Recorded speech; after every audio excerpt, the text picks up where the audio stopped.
Divine soul 1111 তোমাদের স্বাগত জানাই। আজকে আমি দেখে নেব যে তোমরা যার কথা ভেবে রিডিংটা দেখছো তার কারেন্ট ফিলিংস কী আছে এই মুহূর্তে তোমাদের জন্য, কি ভাবছে সে তোমাকে নিয়ে। চল,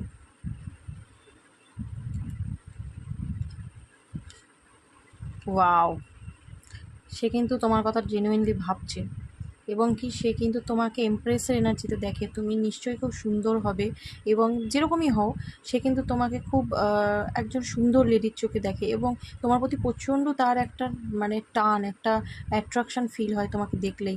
এবং সে কিন্তু তোমার জন্য ওয়েট করছে, কোনো একটা সঠিক সময়ের জন্য কিন্তু সে ওয়েট করছে তোমার সাথে কন্ট্যাক্ট করার জন্য বলো, বা তোমার সাথে কোনো রকমভাবে যদি যোগাযোগ করা যায়। সে কিন্তু ভাবছে যে কী করা যায়, কী করব, কীভাবে তোমার সাথে সে যোগাযোগ করবে সেই নিয়ে কিন্তু সে চিন্তাভাবনা করছে।